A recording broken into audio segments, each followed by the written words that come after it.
पंजाब डूबा, हिमाचल डूबा, social media पर हैशटैग तैरने लगे। Hashtag pray for Punjab, hashtag pray for Himachal. और सही भी है, जब धरती कांपती है, जब पहाड़ चीखते हैं और जब पानी घरों को लील जाता है, तब दुआ तो बनती है। लेकिन एक सवाल पूछना चाहता हूँ, जब बिहार डूबा था, गांव के गांव बह गए थे, लाखों लोग अपने ही घर में बेघर हो गए थे, तो क्यों नहीं चला कुछ? हैशटैग प्रे फॉर बिहार क्यों नहीं गूंजा? क्या इसलिए क्योंकि यहाँ हर साल बाढ़ आती है, या इसलिए कि बिहार का बाढ़ न्यूज़ नहीं नॉर्मल बन गया है? प्रभात खबर की एक रिपोर्ट के मुताबिक 17 लाख लोग प्रभावित हुए, लेकिन नेताओं और सेलिब्रिटीज़ की जुबान पर बिहार का नाम नहीं है। वहाँ लोग बाढ़ में तैरते हैशटैग की दुनिया में भी बिहार को डूबता हुआ देखने के आदी हो चुके हैं। तो आइए आज के इस वीडियो में उन लोगों से सवाल करते हैं और जानते हैं कि बिहार के त्रासदी के समय हवाई सर्वेक्षण, हैशटैग और ट्रेंड चलाने वाले कहां रहते हैं और हमेशा बिहार के साथ ही ऐसा क्यों होता है। लेकिन उससे पहले मेरा परिचय जान लीजिए। मैं आपके साथ आशुतोष उपाध्याय और आप बोल्ड स्काई देखना शुरू कर चुके हैं। बिहार वही है जो देश को मजदूर देता है, किसान देता है और सबसे ज्यादा IAS और IPS देता है। लेकिन जब बिहार के लोगों का घर डूबता है तो कोई खिड़की नहीं खुलती, ना सिस्टम की ना ही सोशल मीडिया की। सरकारों के कान में जू तक नहीं रेंगती, क्योंकि हम वोट देते हैं, आवाज नहीं उठाते। हर साल नदियां वही है, तबाही वही है, बस वादे बदलते हैं, चेहरे बदलते हैं, लेकिन हालात जो जस के तस है। बिहार के लोगों को जवाब चाहिए, योजना नहीं।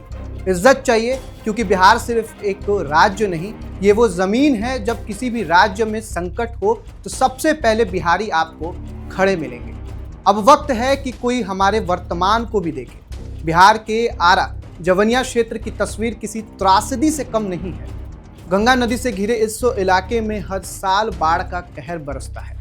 नेपाल से आने वाले पानी के कारण गंगा और अन्य नदियां उफान पर रहती हैं और नतीजा यह होता है कि बाढ़ चारों तरफ तबाही मचाती है। अब इस बार भी हालात बेहद खौफनाक है। 500 से ज़्यादा घर पूरी तरह बर्बाद हो चुके हैं। पूरा गांव लगभग खत्म हो गया है। लोग 1.5 महीने से भी ज़्यादा समय से अस्थायी झोपड़ियों में रहने को मजबूर हैं। सोचिए, जिनके सिर पर कभी अपनी छत थी, आज उनके पास बस टपकती तिरपाल है। और यह तो सिर्फ बिहार के एक छोटे से गांव का उदाहरण है। सच्चाई ये है कि बिहार में 10 से ज़्यादा जिले गंगा, कोसी, बूढ़ी गंडक, बागमती, गंडक और महानंदा जैसी नदियों के उफान से प्रभावित है, जिसमें भागलपुर, भोजपुर, मुंगेर, बेगूसराय, पटना, वैशाली, खगड़िया और बगहा जैसे जिलों में हालात बेहद खराब हैं। अकेले भागलपुर में 6.5 लाख से ज़्यादा लोग बाढ़ की मार झेल रहे हैं।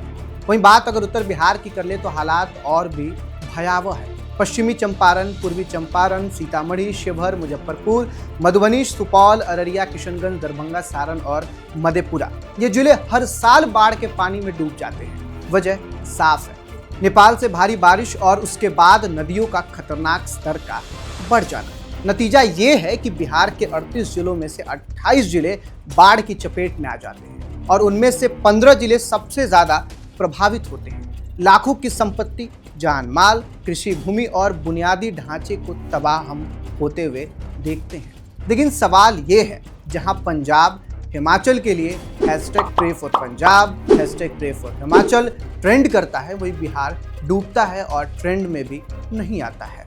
हैशटैग प्रे फॉर बिहार कभी ट्रेंड नहीं करता, शायद क्योंकि यहाँ की तबाही नॉर्मल मानी जाती है। क्या बिहार की जान की कीमत कम है?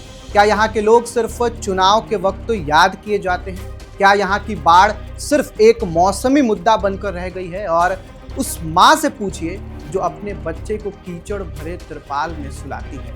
उस किसान से पूछिए जिसकी पूरी जिंदगी पानी में बह गई। और उस छात्र से पूछिए जिसकी किताबें भीग कर मिट्टी हो गई। फिलहाल इस वीडियो में इतना ही। उम्मीद है कि बिहार और बिहारियों को हक उतना ही मिलेगा जितना बाकी के राज्यों को मिलता है, चाहे हवाई सर्वेक्षण में हो या फिर ट्रेंडिंग हैशटैग में। आपकी क्या राय है, कमेंट बॉक्स में लिखकर जरूर बताइएगा।